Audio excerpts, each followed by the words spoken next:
I did not say the two best players. And so if you responded to this with stats, I'd like to show you the door. Hello and welcome to Baseball Barbacast, the only baseball podcast in the world entirely confident that Cal Raleigh will win MVP. I'm Jake Mintz, that's Jordan Shusterman. Most valuable but. That has been extremely clear ever Runaway since favorite. The great Jared Kelenic exposed that nickname to the world. Big Dumper continues to make history, and Jake Mintz, that is our opener on this Wednesday.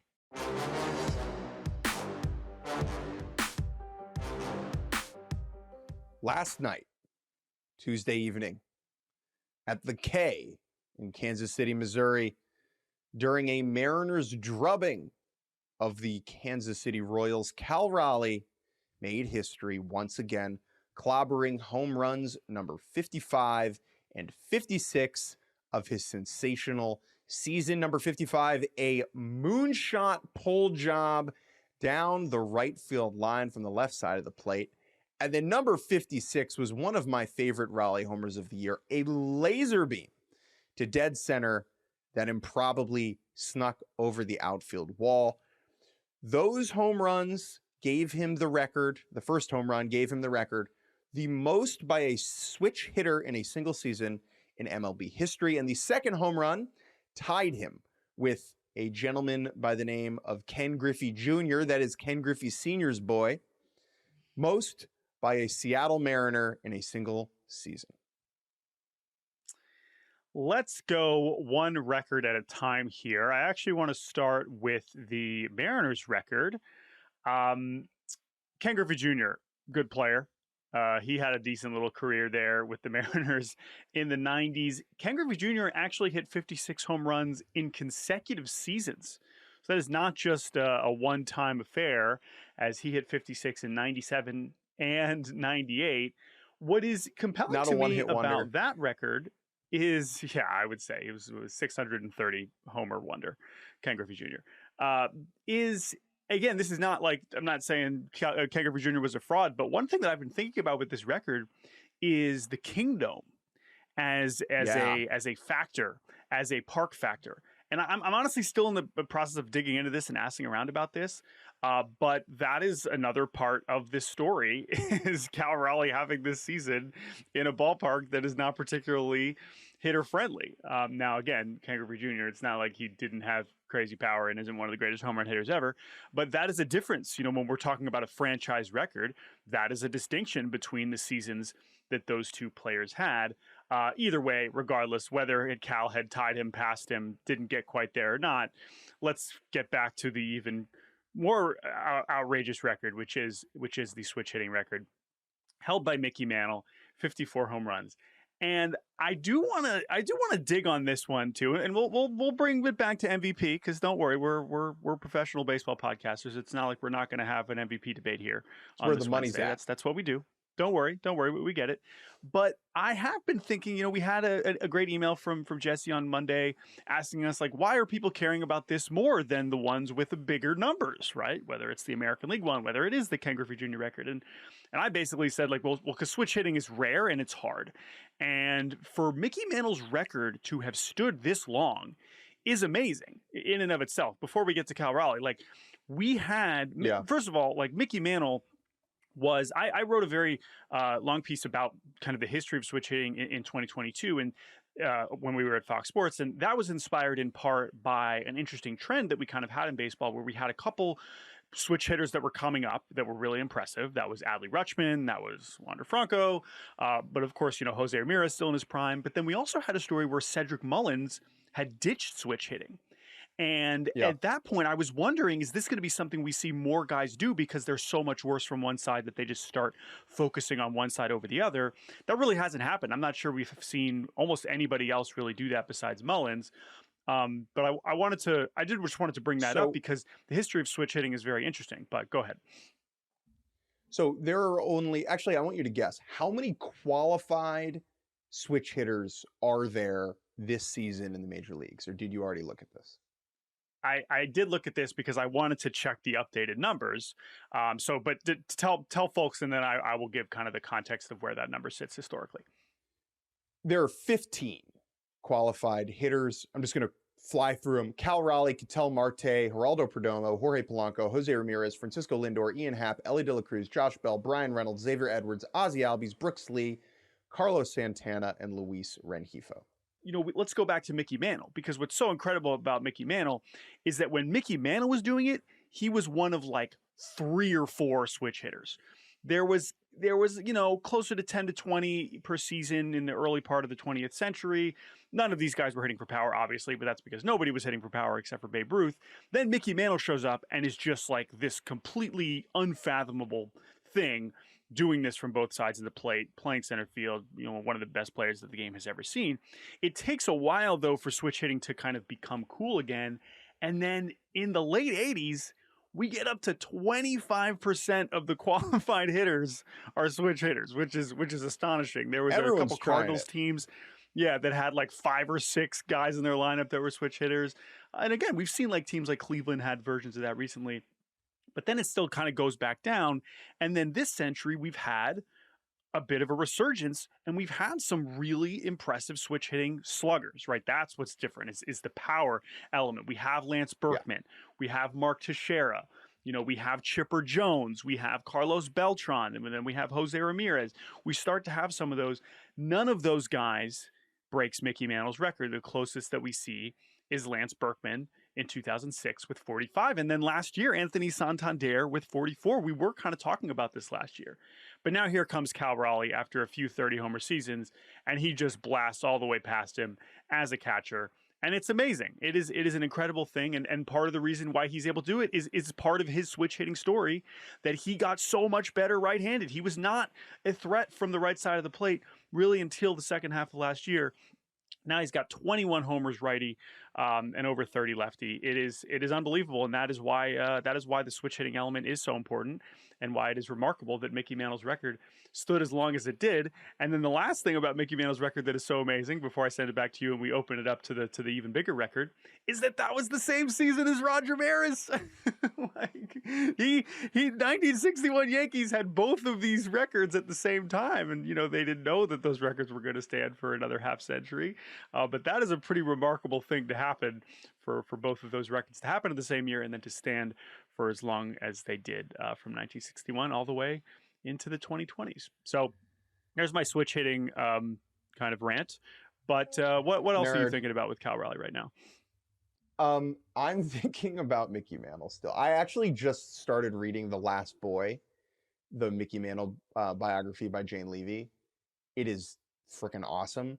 But when you go, dude, the top 7 switch hitting seasons of all time by WRC Plus were Mickey Mantle.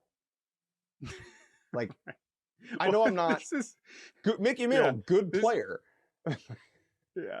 This is the other thing is, like, again, this is not taking anything away from Cal. However, that 1961 season, as you mentioned, Mickey Mantle hit 317, 448, 687 with more walks than strikeouts while playing center field.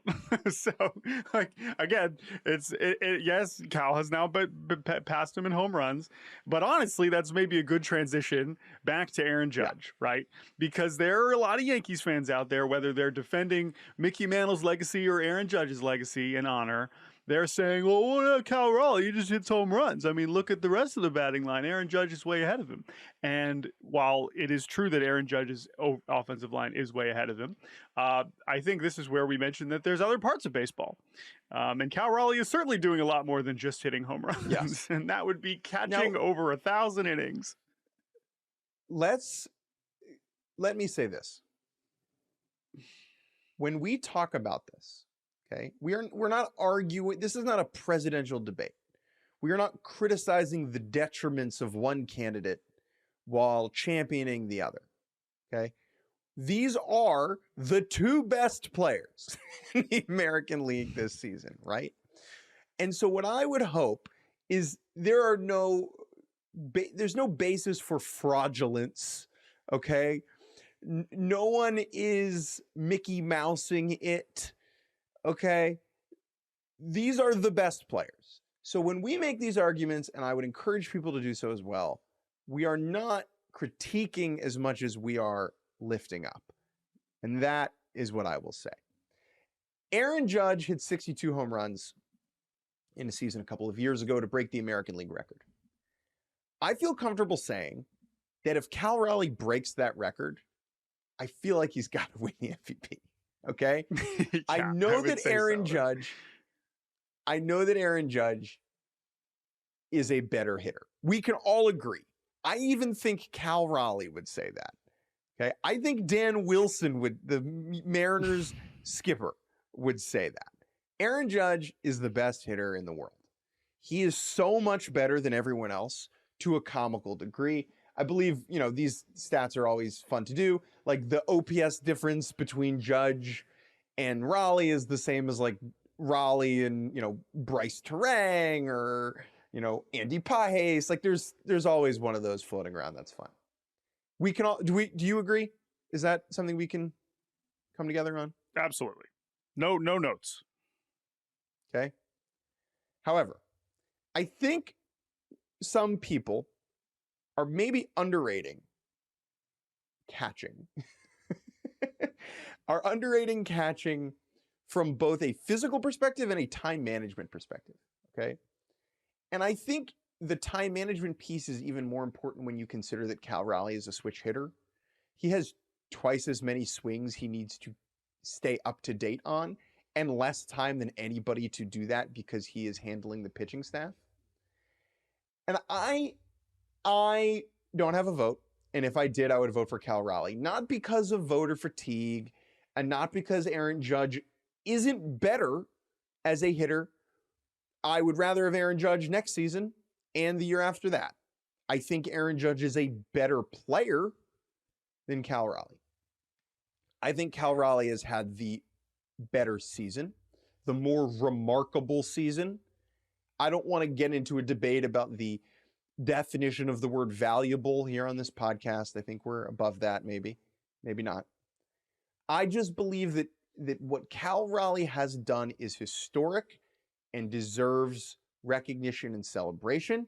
This season should be remembered as the season of Cal Raleigh when he hit all those home runs. Now, just because something is memorable doesn't mean you deserve the MVP award. Like, if Cal Raleigh did 100 backflips, did a backflip after every pitch, it'd be remarkable and memorable. It wouldn't deserve an MVP award, right? But like, I think there's a line there, and he has passed it. So those are all my thoughts, my brain dump on Cal Raleigh, why I'd vote for him. That is not to take anything away from Aaron Judge. I just think that being a catcher in this day and age, having the time management skills, shouldering the physical load that it takes is just unbelievable. And with every home run, you're just more and more impressed. Yeah, and again, and my last point is not meant to denigrate Aaron Judge as a player. But again, if we're comparing it to the conversations we were having last year about Bobby Witt, and you would always be like, well, like Bobby Witt is the best shortstop. He's playing amazing shortstop defense, but Aaron Judge is out there in center field. He played over 100 games in center field, which was an incredible feat. Was Aaron Judge, Andrew Jones out there? No, of course not. But the fact that he was doing it and saving his team's ass by doing it, like that was incredible. And that was a point in Judge's favor on top of his historic hitting. This year, partially circumstances out of Judge's control, like the injury, and partially just how the roster has shook out and what he has been asked to do defensively for the Yankees. It's not even close. He's played 86 games in right field and a bunch of games at DH. That is a big difference from 100 games behind the plate that Cal Raleigh is at. And so I think if we are encompassing what is most impressive, what he has accomplished as a player in 2025, I think that is a big difference from what Aaron Judge did last year to what he did this year, even if he is that much better of a hitter. And I think that will only strengthen Cal's case for those who are leaning on the catcher element of his candidacy. And yeah, at this point, we'll see how many more home runs he has. Obviously, him setting the Mariners record, if that's the last home run that he hits, is amazing. If he gets to 60, 63, 64, who knows? Maybe there is a path to it being more obviously Cal Raleigh. At this point, I'm just excited because I'm really curious how this goes. This is one of the more fascinating MVP discussions we've had in a long time. And I do think it is going to actually end up fairly split. And that is a compelling thing to look forward to in the offseason. All right, we're going to take a break. When we return, I think we're gonna keep talking about baseball. We'll be right back on Baseball Barbacast. And welcome back to Baseball Barbacast. This is not our first podcast. This is not our debut, but this week was someone else's debut, and we need to talk about it. So the first thing you realize, you learn, you understand about Toronto Blue Jays hurler Trey Yesavage is that last name.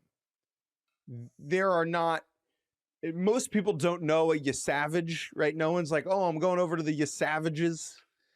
And I think, yes, Savage certainly stands out on a page and in a brain. And he made his debut on Monday against the Steinbrenner Rays and looked absolutely incredible, throwing 5 innings, striking out 9, allowing just 1 earned run.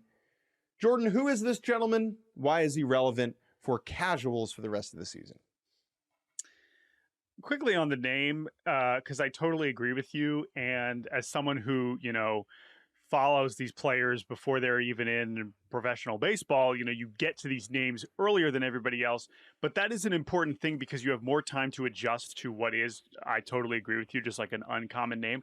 I actually have a very vivid memory of the first time I saw Paul Skeens' name. I was like, Skeens? Like, is this a name I'm going to be saying a lot? Like, this is kind of a weird name. Paul Skeens. And now it's like, well, yeah, Paul Skeens, what's the big deal? So maybe one day we will get to that point with the name Trey Yesavage. And if he keeps pitching like this, that will absolutely be the case. This is someone who was just drafted last summer out of East Carolina University. We had a great sit down with Trey at the MLB Draft Combine in Arizona last year. And I retweeted the clip a couple days ago. We watched some video of him in high school, because he wasn't a big prospect in high school from Eastern PA. And he goes to East Carolina, which has, of course, produced a lot of really strong prospects and some great teams. He's a reliever his first year. And then his sophomore year, he really turns it on. And with that funky delivery, which we're going to get to, and name that you haven't seen before, he was dicing up the American Conference. And by his junior year, it was like, this dude's first rounder. It is very clear he's one of the best pitchers in the country. All the stats said that. But because he wasn't in the SEC, it wasn't as obvious that he was going to be a top 10 pick, even though all the numbers, all the stuff said yes, this guy's one of the best pitchers in the country. There's no doubt about it. He falls to 20th in the draft, which was pretty shocking on draft day. It seems like his very strange circumstances from a medical standpoint maybe contributed to this. That included a punctured lung leading up to the conference tournament due to some sort of accident in the training room involving something called dry needling. Again, I don't know what any of that means. I just know that he had a punctured lung by accident off the field, and that put him, he couldn't pitch in the conference tournament. And then it was like, what is going on with this guy? How did this happen? Should we be worried about this long term? He also has this very unusual delivery that will scare off some teams and be like, is this guy going to hold up? And since he got into pro ball, he just kept on dominating. He pitched at 5. This is his 5th level that he's pitched at. You don't usually see this. You could also say, why was Trey Yesavage ever in A-ball to begin with? You could have sent this guy to Double-A and that would have been fine. But now instead we have this great fun fact where he goes all the way from low A to the big leagues in one season, and now looks like he could be a legitimate X factor for this Blue Jays pitching staff, whether that is in the rotation or in the bullpen. Bullpen seems more likely based on the construction of the roster. But this is a really fun arm to just kind of throw in there at this point in the season for a team that obviously has pretty big dreams come October. The look is very unique, both for us as viewers and for hitters as hitters. He is essentially dropping the ball down an elevator shaft, right? The release point on a clock is 12, right? It is right up and down, and his arm angle is basically... do you ever see 8 Mile, Jordan? Yeah, no, it's been a while. It's been a while since 8 Mile for me. But go ahead. Okay. So when B Rabbit is doing the final cipher, that's Eminem's character, and he's everybody in the 313, and everyone's hands are just going straight up and down, like, you're patting someone's head from the sky. That's Trey Yesavage's throwing motion. And because of that throwing motion, and because he throws a splitter from that angle, it is very difficult to hit this guy. It is a unique look. It is very weird. The pitch metrics themselves, when you remove the release point, are not unique or special, right? Like, he's not getting an outrageous amount of movement on the pitch. He's getting an outrageous amount of movement relative to where the ball's coming from. And what that creates is a very steep angle for hitters on the splitter that is, it's like Fernando Cruz is the Yankees reliever is like the only other guy who has a pitch like this, right? And I think that this is relevant because, look, like, he is not a perfect pitcher. He is not a finished product. I think that there are some concerns about the other secondary pitches, right? Everything he throws moves to the arm side, right? And I think that, like, having something that goes away from right-handed hitters in the long term is going to be important. However, you just put this guy in the bullpen right now and have him spam the slider, he's going to be effective. And the Blue Jays, who have one of the worst pens in baseball amongst the playoff teams, getting another weapon back there they can use late in games is a huge deal. Yeah, and I think you mean spam the splitter, just because that's the pitch that's So, but that's important, and I'm glad you mentioned that the movement arm side, because that's what's weird about it is he is a candidate, and you see this too with other guys, especially relievers that are splitter or changeup heavy, is that they're better against lefties if they're right-handers, right? And you've seen that even in his minor league splits this year, is that he's probably going to be more likely to be giving up homers to right-handers because he doesn't have anything going away from them the way that most guys do. So either way, though, especially in shorter stints, none of these guys have seen him before. How effective is this still going to be in 2029? Who knows? But right now, this clearly they realize this, and you could argue they could have realized this a month ago, that he can get outs right now. He can get swing and miss right now, immediately at the major league level. It's a lot to ask of any rookie, just like the same thing we say about Peyton Tolley and the Mets guys and whatnot.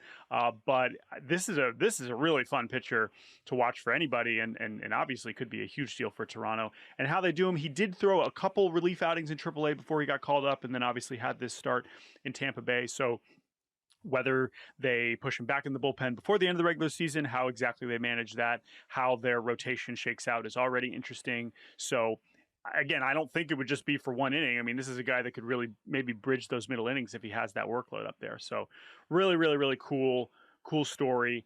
And yeah, I'm excited to watch him. And just last thing on him, man, 6th guy from last year's first round to already be in the big leagues, which is pretty astonishing, and speaks to kind of the trend of just like, listen, it's some of these guys, especially for some of these advanced pitchers, but we've seen teams push hitters too. We're not waiting as long as we used to, man. Like, these guys are coming up, and teams are not waiting, and they're saying, all right, great, like, go figure it out in the big leagues. Sometimes that has not worked. We've seen guys like Cam Smith really struggle recently, and then we've seen guys like Nick Kurtz, who already look like the best, one of the best hitters in the league, and some pitchers like Trey Yesavage who can immediately make an impact. So it's just an exciting reminder that's why the draft is not necessarily some far-flung thing. These guys can make an impact very, very quickly, and it's been very, very cool to see him make this leap. For those of you keeping track at home, that is Chase Burns with the Reds, Nick Kurtz with the A's, Jack Caglione with the Royals, Christian Moore with the Angels, Cam Smith, drafted by the Cubs, debuted with the Astros, and now Trey Yesavage, who went 20th overall, coming up with the Blue Jays. And JJ Weatherholt should be in the big leagues, so that should be 7. And of course, we'll get Bazana next year, and Hagen Smith, and Connor Griffin's best prospect in baseball. So, looking like a pretty good draft. All right, we have talked about Trey Yesavage. Sorry, we didn't even mention him on Monday. That's on us, but we gave him plenty of love here on Wednesday. All right, Jake. Before we take another break, we got to update something. This can't happen.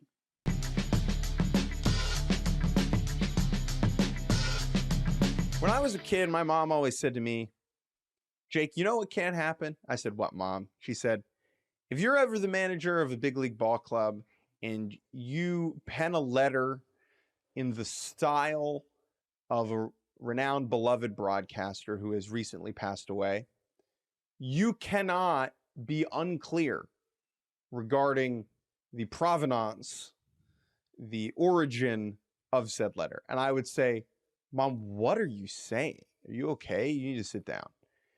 And then this week, that lesson became relevant, and this very much cannot happen. We discussed this a little bit on Monday's show. After the Brewers clinched on Saturday, Pat Murphy read a letter in the style of Bob Uecker to the clubhouse. It was a very well-written letter. The remarks were good. The video was posted by the Brewers. A must-watch. Pat Murphy read an emotional letter from Bob Uecker as the Brewers celebrated clinching the postseason. At the time when we recorded, we had an inkling that the letter was not originally from Uecker, that had not yet been confirmed in the time since this story kind of ballooned a little bit, and it was revealed, it was unleashed that Murphy himself wrote this letter, never meant for it to be taken as trickery. He just wanted to do it as a tribute. The reason that this cannot happen is because this should have just been clear, right? Like, we should not have even gotten to this point. Yeah.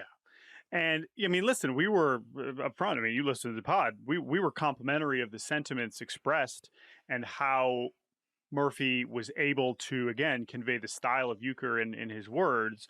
But obviously and understandably, with the way that this sequence of events was then revealed, it also made a lot of people uncomfortable in how this was done. And I think that that's understandable and disappointing. It also seems to be a case of just like what we're talking about is like what can happen is how much of that is on Murphy and how much of that is on the people communicating what was a. This is another tough thing. Again, we're going a little bit more macro. These moments in the clubhouse now become so public so fast. And I think that I could imagine Pat Murphy in his mind, he's not thinking about like, this is for Brewers Social, right? Oh, he's no, I know for a now fact. you could. I asked around about that. And Murphy did not know in advance that this was going to be, Right, which is you could say, well, that's naive because it's 2025 and that's how this works is that these speeches get posted all the time and whatever. Like that's you can make that point, right? And I'm sure Murphy's had stuff posted whenever they clinched last year. You know, it's not like he shouldn't know that either way. That is where we're going to defend him a little bit. I also totally understand people who still say that this is maybe a strange thing to do. We can agree to disagree on that. That's fine. That's fine. Yeah. Like that's for me, it's like, this is a tribute, right? That was Murphy's intent, that Bob Uecker had a very distinct style. All year, Murphy has been adamant, like, hey, Uecker is gone, but his spirit and his energy are still with us. And I do think that this is if you think about it in that way, I do think it is nice, right? The problem is that Brewers Social presented it as genuine. By genuine, I mean real. And the context of owner Mark Attanasio handing Pat Murphy a letter, like, it is not out of the realm of possibility that Bob Uecker would have penned a letter and handed it to the owner and said, after I pass, please read this aloud to the next Brewers team that makes the playoffs. That is completely believable, and that is why people thought that this was real, even though throughout the letter, Murphy intersperses like specific things about the team. People thought Murphy was ad-libbing that. It was all just very unclear, and Brewers Social made it worse by saying a letter from Bob Uecker, not in quotes, from Bob Uecker, but from Bob Uecker. And that is how this thing kind of spiraled out of control. Yeah, and again, it's an uncomfortable spot for the reporters and the other people around the Brewers who it's like, well, this is seemingly a cool thing, and it could be, and it doesn't take away from what he intended it to be, but this is just, this is why we're talking about it in more of a disappointing tone, is just like, this isn't how this probably should have been handled. But it is also I think a product of all these things get shared all the time, and that's not how people, especially Pat Murphy, are probably thinking about them in those terms.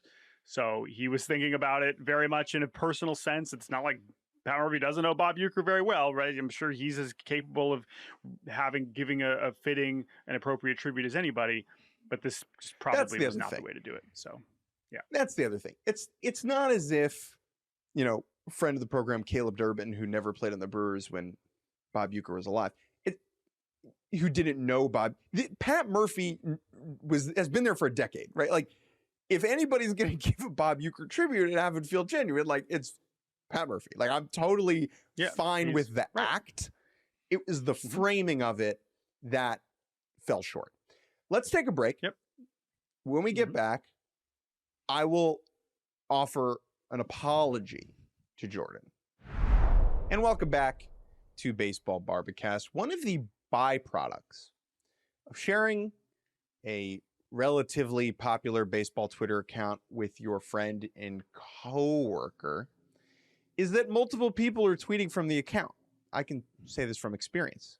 Jordan and I share one of those very things. And what that means, mostly for Jordan than I, is that sometimes one of us will tweet something and the other person will have to deal with the replies or the blowback or whatever it may be. And that is why on this edition of Sorry for Your Mentions, I will say sorry to Jordan. I was watching Dodgers Phillies the other night, 11 p.m., and Ohtani got walked. And there he was, standing next to Bryce Harper. And in my brain, I said, those are two very important, famous baseball players. And I said, I'm going to fire off a little tweet piece. So I tweeted a screen cap of the two of them, and I said, the two most important players of the century. Now, is this rage bait? It's consternation bait, for sure. I don't know if I'm looking for rage. I'm not a rage guy. I'm not trying to foster rage. And I'll certainly tell you this. I'm not looking for like engagement for the sake of it. If you know us, that's not how we move. We do not make money off of our Twitter account directly. No, not at all. Not how we operate. I just thought this was, interesting fodder. I thought this would lead to some good discussions. Now, my apology to you, Jordan, is that the mentions were kind of a crap show. But let's talk about the concept, okay? The two most important players of the century. I think we can agree that Ohtani is number one so far. And by the century, I mean the 21st century. I don't mean 1925, okay? It seems like most people understood that interpretation. But before we get to like an actually interesting conversation about this, I do think it is important to kind of lay the ground rules here, because the first of which is, this is why this is perfect consternation bait, is it's just like, this could mean so many things, right?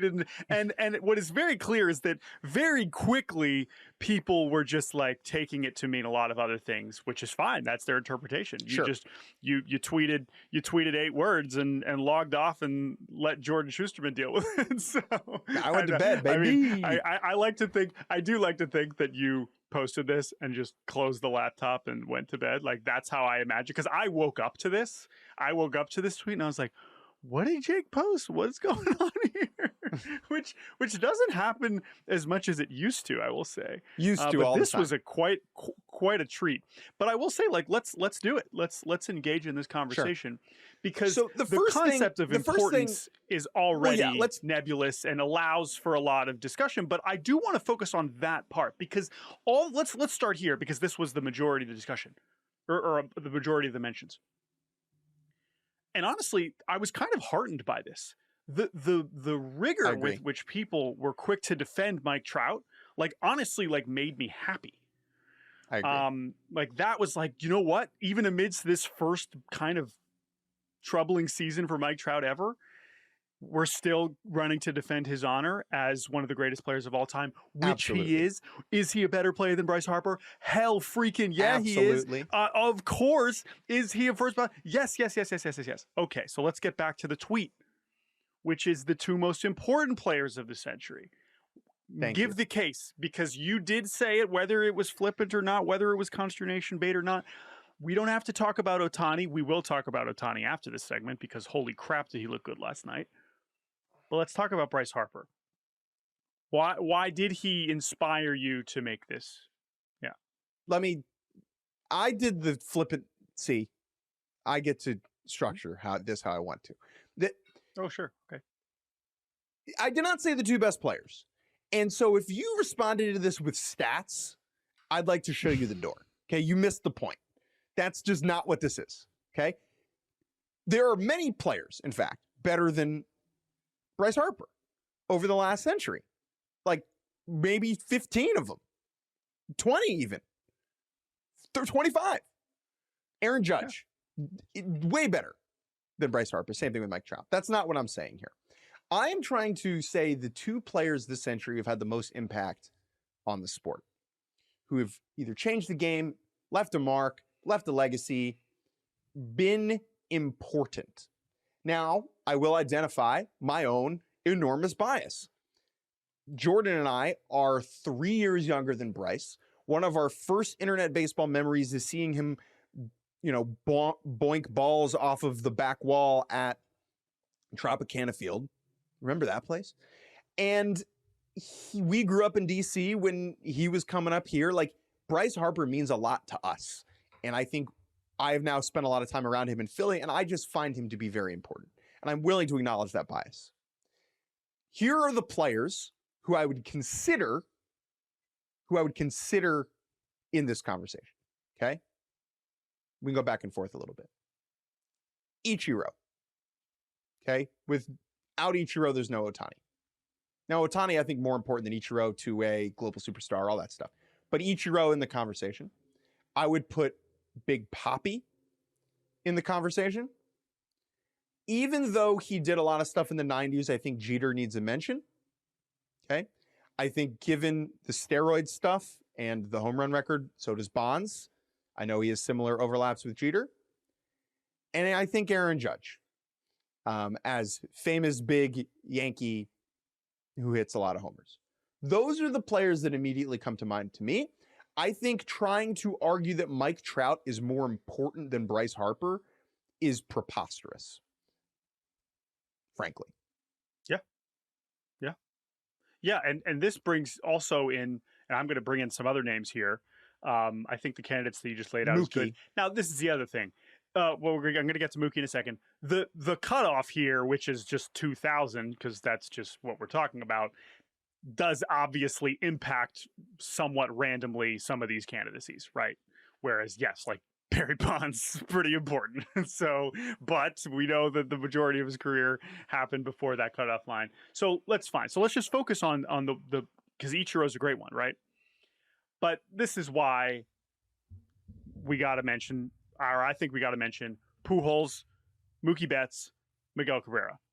I think that now, and by the way, I'm not even, we haven't said any pitchers yet, okay? I'm willing to move pitchers aside for the purposes of this conversation, which is maybe stupid, and you could argue that they're, whatever, Kershaw and Scherzer and Verlander, that's fine. But what produces import? This is maybe what I want to push back. What is it that, because as I bring in these other guys, like Pujols, like Miguel Cabrera, like Mookie Betts, Miguel Cabrera I've struggled with because while he is, especially for like Venezuelan baseball, is just absolutely he is so important. His whole career spanned in this 500 homers. So Miguel said, that said, I can't argue Miggy over Pujols. So if we just move to Pujols, we're talking about 700 home runs. We're talking about a World Series champion. And while to your point, as we talked about this offline, he was very irrelevant on the Angels. That is true. That's also completely underselling what he was with the Cardinals, which is essentially a Mike Trout-esque run with championships. That's pretty compelling. That's pretty compelling.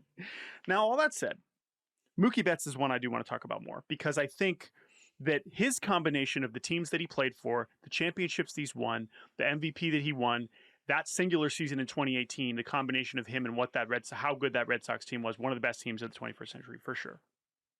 And then his trade, which is one of the most important transactions of the 21st century. And what that meant for the Dodgers, what that meant for the Red Sox, I think Mookie Betts has as good, if not now, obviously he does not have the fame before he gets to the big leagues the way that Bryce Harper does. And you could say culturally maybe is not as, impactful in the way that he's acted on the field. And that's a credit to whatever. It's not a bad thing about Mookie. Mookie's amazing. Everyone loves Mookie. He's one of the highest approval ratings of anyone in the sport. And that's part of his case. But Bryce Harper as a podcast guest and has a podcast. We love that. But this is going back to Harper.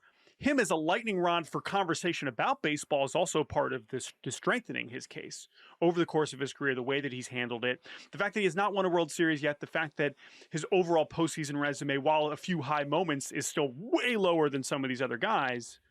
That's where it's a little bit harder. Those are my kind of big picture thoughts about those other guys, and why I think I would make the case for a Mookie, for a Pujols, sure, and probably Big Papi over Bryce, but I am closer to agreeing with you than the hundreds of people that are still tweeting at us. I would like to push back against one thing when you just talk about Harper's postseason resume. I mean, yes, he doesn't have a ring. He has a 1,000 OPS in October. Like right. No, that's true. 17 home runs in a real games. Sample size. Like, you're right. And again, by the way, he's even better than he's in October. That's all fair. And this is the last thing I'll say about this, and then we can move on to the other guy in this picture, Chris Woodward. Just kidding. This is a good time to tweet this because we got a lot more years of Bryce Harper left, and he can continue to make this tweet look better. He goes and wins the World Series this year and hits a walk-off homer in Game 7, and who knows, like there's obviously none of these guys' cases are done, right? Who knows what Mookie still has left? Who knows what Juan Soto, still has left in his career, right? There are other guys that are active that are interesting. And like I said, we're just totally shoving pitchers to the side, whether that's fair or not, who knows? But yeah, well, this will be an interesting one I'll say this. This will not be the last time we're talking about this tweet.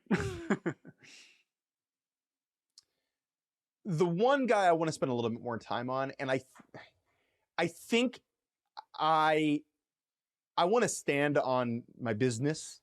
However, I do think I would put Big Papi over Bryce. Okay. Right now. And regrettable that I did not. What was I going to do? Tweet the picture of the two of them and say, I should have done that. Damn. 2 of the 3 most important players of the century. Oh, that would have been even better. And then dude, that would have been so good. You would have covered your ass, and then everyone would have been happy because everyone would have thought like, oh, well, surely the third guy is the guy I'm thinking of. Oh man, you blew it. Oh, it's too bad. That's okay. David Ortiz would be my pick. I mean, some of the most iconic postseason moments ever. 04 Red Sox. 13 Red Sox. And I'm not saying this is like a Bostonian, to be clear. I have no Red Sox bias. I just think his cultural impact on the game, what he meant to the Dominican Republic, I think he is the one guy I would consider putting above Bryce. Those are my 2 cents. Email us, baseballbarbacast@gmail.com. Let me know why we're wrong. Our producer, Andrew Hartz, who's a Yankees fan, is probably like throwing his computer in the East River right now. And for that, I apologize. He's got to produce his pod. That's a great point. But no, it is a very interesting. But again, like to be clear, by far the most responses were in defense of Mike Trout, which I do think is missing the point. But is a nice kind of refreshing reminder that like people do still care and love that guy. Sure. Which even if it's probably wrong in the context of the debate we're having, I think is still a nice thing to have. Absolutely. Here's an interesting last point. I know I said it's not stats. WAR in the 21st century. Wins above replacement, Fangraphs in the 21st century. Number 1 is Pujols. We have not said number 2's name yet on here. Number 3 is Trout. A-Rod? Number 4, we have not said their name yet. And number 5 is Mickey. Mm-hmm. Yes. 2 is A-Rod. 4 is Adrian Beltre. I think A-Rod belongs in the conversation just for all the A-Rodness of it all. the looking in the mirror, the contract, the trade to the Yankees, the dating of the J-Lo, the taking of the steroids, the blabbering on the baseball, the loving of the bunts. I think that A-Rod Shark Tank. is Shark Tank. Like, has A-Rod's impact on the sport been a positive? Maybe. But I Owning think the that Timberwolves. it's, you know, it's been impactful. That's for damn sure. Yeah, and you know, there are other active players that it's hard because it's like, obviously for us, we start really locking in 2010, 2011. Like that's when we're thinking more about that. So the Jose Altuves and the Freddie Freemans who like feel like, oh my God, like these are so important, and they are, but it is hard to lean as far as. And then it's, you know, like ask me in 10 years if you could talk about Juan Soto, you know? Yeah, exactly. There's other guys. So, alrighty. Enough about Bryce Harper. Let's talk about Shohei Ohtani. Let's go around the league.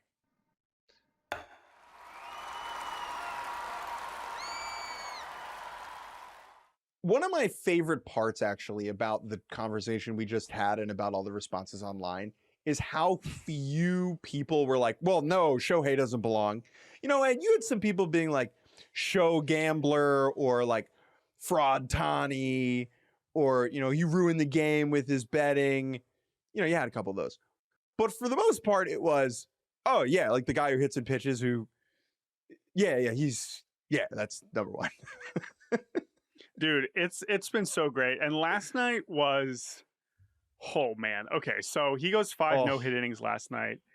And, you know, he hits his 50th homer, which is cool. 50 homers in consecutive seasons, giving us 3 50-homer seasons this year with Schwarber and Raleigh, which is pretty awesome. Only the third time that's happened, with 1998 and 2001. But like, yeah, it is kind of nice that it's funny that it took a while. Like even in 2021, people were still hesitant to be like, oh yeah, that's the best baseball player.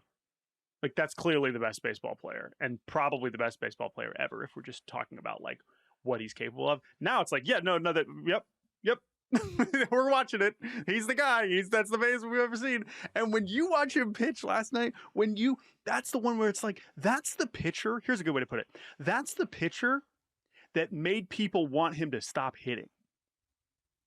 That's the one where it's like, why are you even bothering trying to hit? Hitting's hard. You're going to be so tired. Dude, you can't hit Major League pitching. Are you kidding me? You're going to be exhausted. This guy looks... there's no way. Do this. You could be the best pitcher in the world. That's what he looked like last night. Yep. That's one of the best pitchers in the world. That maybe is the best pitcher in the world when he's on. Of course, he hits his 50th homer later. I mean, listen, we're so lucky. I'm so glad that we're just now here. We're back. We're so back. Here it is. Shohei, the two-way guy. Like, as awesome as last year was, we always said, oh man, and wait till he comes back. It was for nights like last night. And yes, the Dodgers still lost. Yes, they did. In tungsten fashion, probably Shohei's most tungsten armorial game yet as a Dodger, where he goes 5 no-hit innings, hits his 50th homer, and the Dodgers still lose. But this is just so cool, man. Come on. It's ridiculous. It's absurd. I can't even. And now, as we head towards the possibility of Ohtani pitching in October, the tenor changes, because as a neutral, I'm excited. But it also is, even the people who aren't rooting for the Dodgers are like, okay, hey, that's your best pitcher, or one of your best pitchers. You should let him throw more than 5 innings. And what's fascinating is that, as everything with Ohtani, there's no roadmap. No one knows how to handle this. No one knows who's exactly in charge, who's calling the shots. And so you have Andrew Friedman going out there and being like, yeah, we might not push him beyond 5 innings because we want to be mindful of keeping him fresh so that he can carry our offense. We're going to head for some pretty interesting discussions here with October starting, how the Dodgers choose to line it up, how often he can pitch. It's not just the fact that like, oh, okay, he might only go 5 innings. It's the fact that he's going a week between starts, right? And so does that change at any point? That's something I'm really interested in as we kind of start mapping out the postseason schedule. Now, maybe they lose in the first round, none of this matters, but that's another thing. As we go deeper into October, his availability on a day-to-day basis is something I'm fascinated by. And last night was the perfect example why you need him to pitch and why taking him out after 5 innings is a problem. or creates problems, right? He throws 5 no-hit innings. They bring in Justin Robleski, and he takes the baseball game and hands it to the Phillies, right? And you're like, wow, man, you keep Ohtani in there. Now, you'd rather have the 5 no-hit innings than 5 innings of Justin Robleski, and I understand there's an in-between. But it will be interesting to see how they use him going forward. You bring up it's the first 50-50 season, 50 homers, 50 strikeouts, and then that sparks something in my brain. Has there ever been a 50-homer season for a hitter who did not strike out 50 times? You see what I'm saying? Like, you clobber 50, and then at the plate, you don't strike out 50 times? And the answer is yes. It is? Johnny Mize. Bonds? Oh, wow. But Bonds was probably... No, but Bonds only hit 50 once, and I think he had more than 50 that year. So, Johnny Mize. Okay. In 1947 for the New York Baseball Giants, way before Jackson Dart, Johnny Mize hit 51 long balls and struck out 42 times. Good player. Good player. D3 legend. Shouts out Piedmont. That is amazing. Finished 3rd in the MVP. Not good enough, Johnny. Sorry, bud. You honestly, they probably thought 42 strikeouts was a lot at that point. He lost to a gentleman I've legitimately never heard of, and I apologize for this. Bob Elliott took home the hardware because he had a higher batting average, it appears. Baseball was funny as hell back then. Anyway, we have so much more Ohtani stuff, but we'll get to it in the coming weeks. Speaking of strikeouts, James Wood struck out 4 more times yesterday. As predicted, he did sit against Chris Sale in the nightcap of the doubleheader, which means he is up to 209 strikeouts. That's a lot of strikeouts. Mark Reynolds has the record at 223. He has, 10 games left, I believe? 9 games left. And this is going to be close. This is going to be down to the wire, Jake Mintz. Is this something I'm excited? Like, are we excited about this? No. Are we fascinated and intrigued? Hell yeah. Like, abso-freaking-lutely. How many? So let's see who they got left. Okay. Will history be made? They have a game today, this afternoon, against the Atlanta Braves. They go to the Mets for 3, to the Braves for 3, home against the White Sox to finish it up. So there are 10 games left, including today. Does James Wood do it?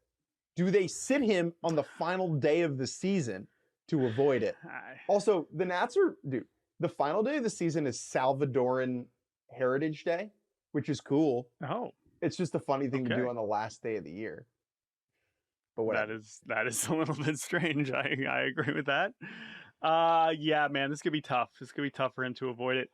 I will say that so Ellie De La Cruz struck out 218 times last year, and I don't remember thinking last September oh, he's going to do it. So maybe it's unfair to be and so many again Schwarber 215 in 2023, Suarez 214 in 2023, Teoscar 211 in 2023. We've had some close calls recently, but as far as pace goes, this certainly seems to be the most likely. Again, if you haven't heard us talk about this before, we love James Wood. Every team wants James Wood. It's just, again, history is history, and we need to acknowledge history. If we're going to talk about Cal Raleigh breaking records, we're going to talk about James Wood also potentially breaking records. All right, 2 more topics before we say goodbye. The first is, as we approach the postseason, we're don't get hurt, don't get hurt, don't get hurt, don't get hurt. Oh, Yordan Alvarez gets hurt again. You got hurt.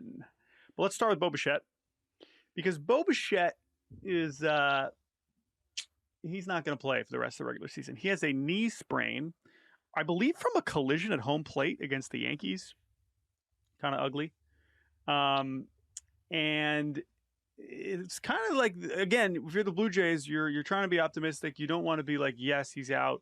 Got a second opinion, and it sounds like yes, he will not be playing for the rest of the regular season. IKF, who is currently his replacement, although I guess maybe they're going to have Andres Jimenez play shortstop also, which would make some sense. IKF gave an interview and was yeah, we hope we got to go deep into the postseason so that Bo can come back. I was like, oh, that's not good. Probably shouldn't have said that out loud. So I don't know exactly when we're going to see Bo Bichette again, but it's a huge deal because he was going to lead the league in hits for the third time in the last 4 years, and instead he is not going to be available.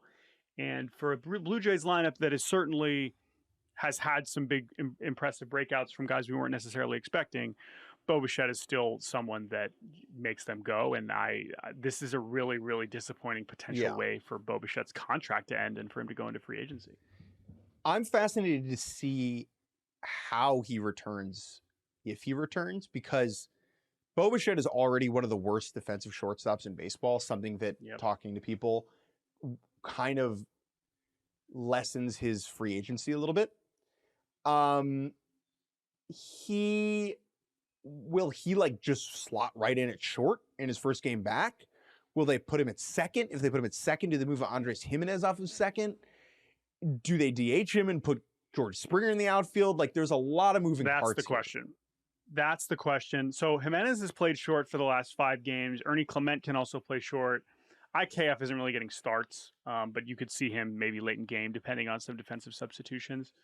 So yeah, I mean, we will see what this looks like, but it's a good point. Yeah, if Bo is not, if his range already isn't great, are we putting him out there limping around to play short? Seems unlikely, but also you're not going to suddenly ask him to play second or third. That seems crazy. So I feel like he's either just going to be playing short and doing his best, or at DH and put Springer in the outfield. So that is something interesting to watch. And the other one is Yordan Alvarez, who suffered a, quote, significant ankle sprain when he basically slipped on home plate scoring against the Rangers earlier this week. I mean, this just sucks because, again, he clearly was starting to settle back in, starting to look like one of the best hitters in the league, and now that's not happening. So I don't expect to see him again this regular season. Does he come back? Is he a DH? Okay, great. Now we have Jose Altuve playing bad defense at a certain position. Another thing where it's going to have some moving parts. But regardless, I mean, Yordan, even if he's limping around, is still going to be a hitter that's going to scare a lot of people. So if they can get him back to the point where he can swing the bat, I have to imagine that they are going to try that. But that did not look good. That did not look like someone that's going to be playing the outfield or running max effort anytime soon. So Astros, again, big wins last couple nights here against the Rangers. Very impressive holding on for those. We know the Mariners have already passed them. They also passed the Red Sox, so maybe a little bit of a cushion there. Lot to watch here with the Astros. We've already said they are the team to watch over the last couple of weeks. They have the Mariners coming to town this weekend, so that definitely remains true. All right, Jake, one final topic before we say goodbye. We wanted to give some love to the 30 major leaguers nominated for the Roberto Clemente Award. This is an award given annually to the player who most clearly demonstrates a commitment to community service and charity work. This is something that I was certainly thinking about. I mentioned recently I visited the Clemente Museum in Pittsburgh for the first time. Cannot recommend it enough. So many incredible details about his life and his community service that I had no idea about. Obviously, famously, unfortunately his death was related to this, as he passed away in a plane crash going down to Nicaragua to donate supplies to people who were suffering after a earthquake that happened in Nicaragua. So that's, of course, a huge part of his story. Now, Roberto Clemente, we have Clemente Day. We had that this week. A lot of players wearing 21. Salvador Perez, who won it last year. Aaron Judge, Justin Turner, Nelson Cruz, Adam Wainwright, recent winners. And it is a cool thing to see what all these players are involved in, because I think what I appreciate about this is the range of players, the range of causes, the range of kind of inspirations behind what causes players are getting involved in. You have a great range of players who have made a ton of money and are donating a ton of money because they have a ton of money, right? Corey Seager's a good example of that. Like that's awesome. Then you have players who have barely been in the big leagues who have gotten kind of ingrained in a city's community and cause. And that's another cool thing. So obviously some causes are much closer to these players' hearts than others due to personal experiences and whatnot. But I certainly have enjoyed kind of reading through these nominations and just seeing what these players are involved in. The three that I'll point out quickly. One is Paul Skeens. He donates $100 for every strikeout he records to the Gary Sinise Foundation, which helps military veterans. The reason that is fun is because he strikes out more people than everybody. Like if you were Kyle Hendricks, right, and you were like, I'll donate $100 for every strikeout, you're like, come on, dude. But for Skeens, like that's an investment, man. Like, that's a real investment. So Skeens jumped out to me. Tarek Skubal jumped out to me. He's doing some really cool work. Again, a player who has more money than we do, but has not like gotten paid yet. He and his wife do a lot of volunteer work for an organization called Alternatives for Girls. They empower and support homeless and at-risk young women. That's a very cool cause. And then the other one is, I just want to give a hat tip to friend of the program, Carlos Rodon, who, with his work for the Carlos Rodon Foundation, he and his wife had trouble conceiving, and they have established a grant that helps fund IVF treatments for families that have experienced pregnancy loss or miscarriages. And, it is, having known Carlos for 12 years, and since he was a big dumb idiot at NC State, it's cool. It's very cool to see him get recognition for this, for a cause that I know he cares about a lot and puts a lot of work and time into. So congratulations to him and to his wife, Ashley. Yeah. So we will see who ends up winning this award this year and talk about it when that happens. But until then, we are going to cut it off here. So thank you all for listening to this episode of Baseball Barbacast. Just a reminder, you can now watch Baseball Barbacast on the Yahoo Sports Network, our first ever streaming TV channel. Yahoo Sports Network, available to stream on leading fast services, streaming live 24/7 on yahoosports.tv. You can watch all of the shows on your phone or your browser. Most importantly, our show, Baseball Barbacast. Check it out on yahoosports.tv. You can email us at baseballbarbacast@gmail.com. Let us know what you think about Jake's tweet and all of our mentions. We would love to hear what you have to say. Thank you to Andrew Hartz and Ingrid Rosas for producing this episode of Baseball Barbacast. I will not be here on Friday. Jake will be here with a special guest host. So I will talk to you all next week. So enjoy the baseball. Thank you, Jake Mintz. We will talk to you all very soon. Bye-bye.